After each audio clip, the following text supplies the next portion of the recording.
Hello everyone, मैं हूं जयेश राजगुर और स्वागत है आप सभी का इस नए इंटरेस्टिंग यूट्यूब वीडियो में। दोस्तों, हम पढ़ रहे हैं क्लास 12th का एसपी यानी सेक्रेटरियल प्रैक्टिस और हम पहुंच चुके हैं chapter number 10 dividend and interest पर। यह है लेक्चर नंबर 1। दोस्तों, अगर आप इस चैनल पर नए हैं तो जरूर इसे सब्सक्राइब कीजिए, बेल आइकन दबाइए, क्योंकि यहां आपको लगातार ऐसे इंफॉर्मेटिव वीडियोस मिलते रहेंगे। प्लेलिस्ट सेक्शन में जरूर जाइए दोस्तों, आपको चैप्टर वाइज वीडियोस मिलेंगे, इकोनॉमिक्स के, ओसीएम के, एसपी के, आईटी के, आपको आईएमपी क्वेश्चंस की भी प्लेलिस्ट मिलेगी। आप वहां से भी अपनी पढ़ाई जारी रख सकते हैं। साथ ही साथ दोस्तों, हमारे टेलीग्राम चैनल से जरूर जुड़ जाइए, वहां पर हम नोट्स वगैरह के पीडीएफ डालते रहते हैं। आप फाइल सेक्शन में जाएंगे ना टेलीग्राम चैनल में, तो वहां पर भी आपको बहुत सारा रिसोर्सेस मिलेगा जिससे आप अपनी पढ़ाई को बूस्ट कर सकते हैं, परसेंटेज को बूस्ट कर सकते हैं। तो चलिए आज के इस वीडियो में हम डिविडेंड के बारे में जान लेते हैं। ये चैप्टर है बहुत ही मस्त और मजेदार। यहां पर बोर्ड एग्जाम के लिहाज से अगर देखें तो चैप्टर नंबर 10 जो है, इसके कुछ क्वेश्चंस बोर्ड एग्जाम में जरूर आ सकते हैं। डिविडेंड एंड इंटरेस्ट में से आज डिविडेंड को समझने की कोशिश करते हैं, जानते हैं क्या है फीचर्स डिविडेंड के। अगर नए हो तो जरूर सब्सक्राइब करो, बेल आइकन दबाओ। चलिए शुरू करते हैं।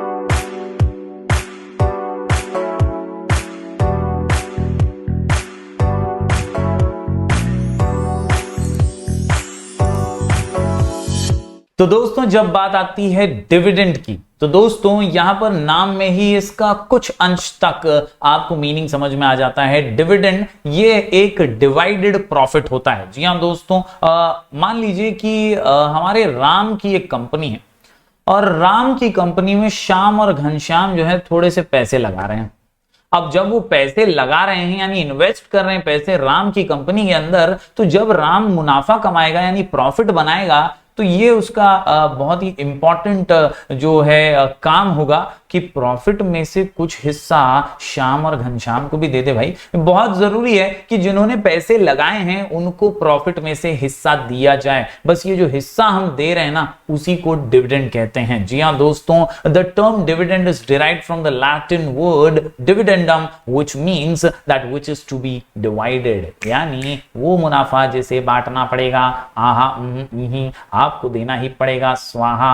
A profit making and its maximization is the prime aim of all the business organization, including joint stock company. The shareholders invest with the aim of earning returns out of profits of the company. यानी कोई भी investment करता है तो उसका ये M होता है, उसका ये मकसद होता है कि मुझे मुनाफा हो, मुझे थोड़ा सा प्रॉफिट तो जरूर हो, और इसीलिए वो इन्वेस्ट करता है बिजनेस के अंदर। और जब मुनाफा हो तो फिर कंपनी का फर्ज है कि भाई उसमें से कुछ हिस्सा जो है वो उसके शेयर के हिसाब से, कुछ परसेंटेज के हिसाब से जो है वो शेयर होल्डर को दे दिया जाए। It is that part of the profits of the company which is distributed amongst its shareholders. Dividend is a share in distributable profits of the company, यानी दोस्तों ये distributable profit of the company जो है उसी में से एक हिस्सा है, to which the shareholder is entitled when it is formally declared by the company. तो जब भी बोर्ड ऑफ डायरेक्टर्स मीटिंग करके प्रॉफिट होने के बाद डिक्लेयर करेंगे, इसको डिक्लेयर करने के बाद तुरंत से जो है ये प्रॉफिट जो है हमारे शेयर होल्डर्स को डिवाइड हो जाएगा, उनको मिलना शुरू हो जाएगा। तो डिक्लेयर करने का काम भी बोर्ड ऑफ डायरेक्टर्स करते हैं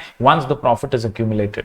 बात करें दोस्तों कुछ फीचर्स की आज के इस वीडियो में, तो फीचर्स तो इसके मीनिंग से ही जुड़े हुए हैं और कहीं ना कहीं बहुत सारी खासियत आपको यहां पर डिविडेंड के बारे में समझाएंगे। सबसे पहली बात जो अभी हमने जानी, it is the portion of profits of the company paid to its shareholders. Portion of profit, portion of profit, portion of profit of the company paid to its shareholders। दूसरी इंपॉर्टेंट बात, it is payable out of the profits of the company, यानी नुकसान हुआ तो भैया कहां से देंगे, प्रॉफिट हुआ तो उसमें से आपको हिस्सा जरूर दे देंगे।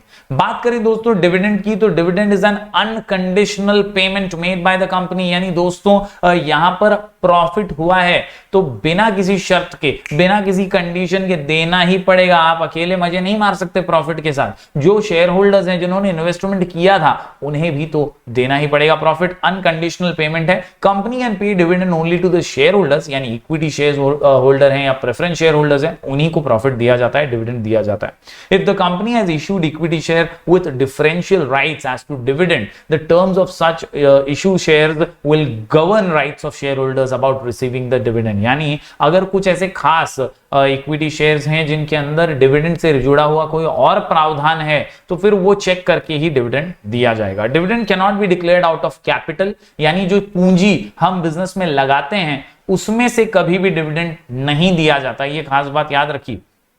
कंपनी को जब प्रॉफिट होगा तभी ही दिया जाएगा। जी हां, डिविडेंड तभी दिया जाएगा जो प्रॉफिट होगा। जो पैसा लगाया है, जो कैपिटल है हमारा, उसमें से कोई भी आपको डिविडेंड देने वाला नहीं है। Dividend can be declared only on recommendation of board of directors. जैसा कि मैंने कहा कि भाई एक प्रक्रिया होती है, प्रॉफिट होने के बाद तुरंत सबको नहीं मिलेगा। बोर्ड ऑफ डायरेक्टर्स देखेंगे कितना प्रॉफिट हुआ है और कितने रेशियो में उसको शेयर करना है अलग अलग इन्वेस्टर्स के साथ, उनके शेयर इन्वेस्टमेंट के हिसाब से। तो यहां पर दोस्तों बोर्ड ऑफ डायरेक्टर्स का रिकमेंडेशन जो होता है ना, वो बहुत ही इंपॉर्टेंट होता है। बात करें दोस्तों कुछ और फीचर्स की, तो dividend as recommended by board of directors is approved and declared by a resolution passed at the annual general meeting by shareholders। यानी बोर्ड ऑफ डायरेक्टर्स रेकमेंड करते हैं और उनके रिकमेंडेशन पे चर्चा होती है, एक एनुअल जनरल मीटिंग होती है जिसमें सभी शेयर होल्डर्स अगर बढ़ चढ़ के हाँ बोलते हैं और डिसाइड करते हैं कि हाँ प्रॉफिट मिलना ही चाहिए, शेयर होना ही चाहिए, अब बहुत अच्छा खासा प्रॉफिट हुआ है, तो फिर वो रेजोल्यूशन पास हो जाता है, अमेंड वो मीटिंग के अंदर किया जाता है और फिर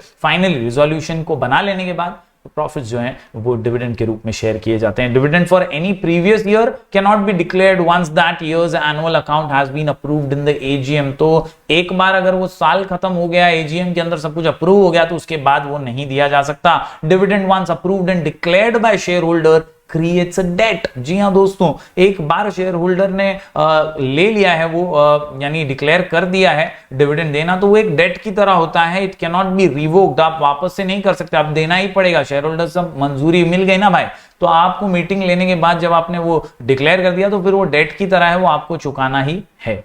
dividend includes interim dividend as well. साथ ही साथ must be paid in cash and not in kind. यानी आप ऐसा नहीं बोल सकते कि इसके बदले में इतने शेयर ले लो या हम थोड़ा बोनस दे देंगे, आपको वो कैश में ही पे करना है। साथ ही साथ dividend is to paid on paid up value of shares only. जितना आपने पैसा भरा है, शेयर्स का इन्वेस्टमेंट किया है, पेड अप वैल्यू जो आपकी है उसी पे आपको डिविडेंड मिलेगा। Dividend can not be paid on calls paid in advance. तो ये कुछ प्रावधान है जिनका ध्यान रखते हुए डिविडेंड जो है वो इन्वेस्टर्स को मिलता है। उम्मीद करता हूं दोस्तों ये सारे फीचर्स डिविडेंड के आप आज जान पाए होंगे। चैप्टर नंबर 10 है डिविडेंड एंड इंटरेस्ट, और इसी का आज एक छोटा सा हिस्सा हमने कवर किया है। अगले वीडियो के अंदर और कई इंपॉर्टेंट चीजें जानने की कोशिश करेंगे। आप प्लेलिस्ट में जरूर जाइए, वहां पे आप आईएमपी लेटर्स को साथ साथ प्रैक्टिस करते रहिए। साथ ही साथ दोस्तों इक्विटी शेयर, प्रेफरेंस शेयर से रिलेटेड जो आंसर्स हैं वो भी प्रैक्टिस कीजिए। दिवाली तक थोड़ा सा ऐसा टाइम टेबल बनाइए कि आप एक बड़ा पेपर, हम प्रैक्टिस पेपर का वीडियो जरूर डालेंगे, वो डालने के बाद आप उसे सॉल्व कर पाए, उतनी तैयारी मजबूती से कीजिए और अपनी पढ़ाई को एकदम बूस्ट करते रहिए। चलिए मिलेंगे फिर एक बार कुछ और नए वीडियोस के साथ, तब तक के लिए do like, share and subscribe.